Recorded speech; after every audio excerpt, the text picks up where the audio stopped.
Revenge films. When I was in 7th grade, there was this girl in the next class, Allie. She was a year older than everyone else. She had a slight case of development disorder. She always seemed calm, but it took her longer to do stuff.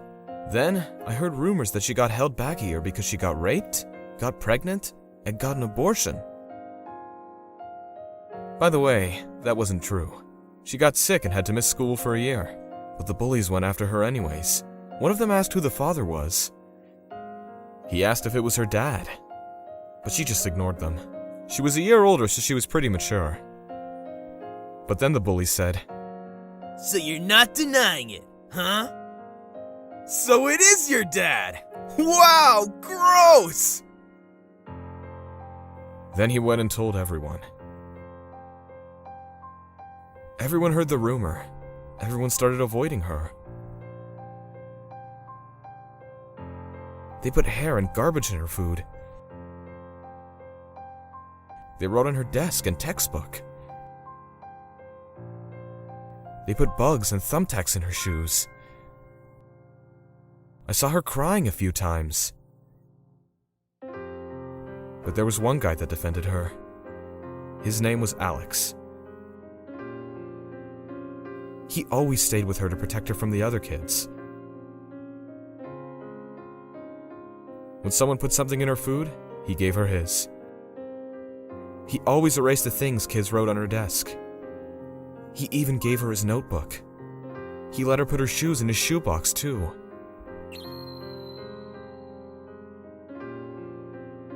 The teachers knew about this, so they were in the same class for 3 years. Alex was a nerd who wore glasses, so he wasn't very popular with the ladies, but he was really smart. So he was class president and all that. And the teachers liked him too. But the bullies didn't like this. They started harassing him as well. During class, one of the bullies threw a ball at his head. His girlfriend started laughing. During recess, he went behind him and peed on him in the bathroom. "Sorry, dude. I thought you were a toilet." This other time, the bully pushed him down some stairs while he was carrying a box full of papers. He wasn't injured and he didn't tell on him, so that was that.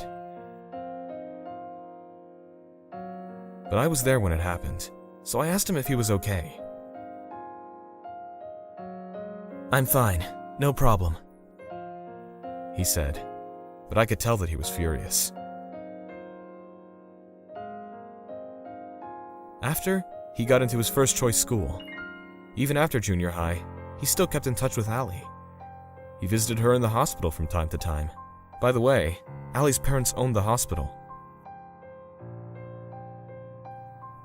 But then, he moved out of town for college. After that, he only visited her once or twice a year. I didn't see them at the class reunion either, so maybe they're not in touch anymore. Then, the bullies started to get worried. What if they come back to get some revenge? We were all grown up. Some of us had wives and kids too. I guess they finally realized how serious bullying was. Then, when I was 27, we heard that Alex would be attending the class reunion. They all started talking about making an apology. But their boss, single construction worker, said, "No need for that. That was a long time ago." So they decided to let it go. But people can be cruel sometimes. He was a construction worker and Alex worked at a big firm in the city. Everyone eventually decided to side with Alex. After high school, he got into one of the best schools in the country. At the last class reunion, we found out that he made more money than anyone. He was wearing a nice suit. He no longer wore glasses. He was pretty short as a kid, but now he was 6'4". A lot of people didn't recognize him at first. But when the girls who used to hang out with the bully found out about the amount of money he makes, they left the bully and sided with Alex. "What do you do, Alex? How much do you make?" You got a girlfriend? Do you ever want to get married? Everyone was all over him. I'm a surgeon. I don't make that much, though. No girlfriend, no plans to get married yet. The moment they found out he was a doctor, they all went crazy. They all tried desperately to get with him.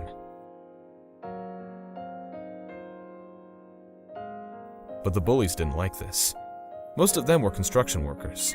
They wore cheap suits and kind of smelled funny. Most of them were still single, so they were probably hoping to get a girlfriend out of the party. So when they saw all the girls talking to Alex, they got furious. After, they beat him up and threw him into the river. He managed to get out alive, but nobody saw him after that.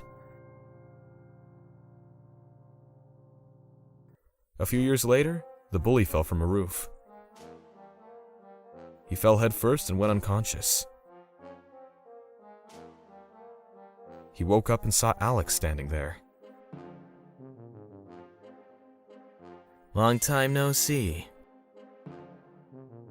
he said to him. He got taken to Ali's family's hospital. It was the biggest one in town. After working in the city for a while, he came home and started working there. He married Ali.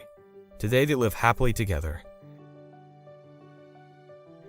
After junior high, Ali got really sick and couldn't go back to school for a while. She was in the hospital while Alex was in college.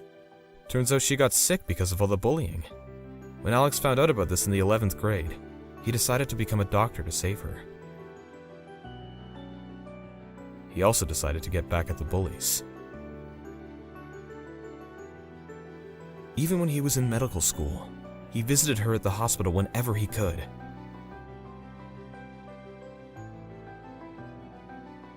Still, he worked harder than anyone and graduated at the top of his class. He went into the city, trained for many years, and finally became a surgeon. Then he married Ali. Her parents asked him to be the next director. Today, Ali is feeling much better. They're really happy together. The bully survived, but he was paralyzed from the waist down. He had to spend the rest of his life in a wheelchair. Then, after telling me everything that happened, he said, "What goes around comes around." "Don't tell me you did something to him," I said jokingly. No way, man!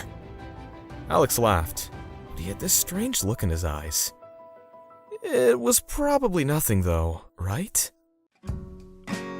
How was today's video?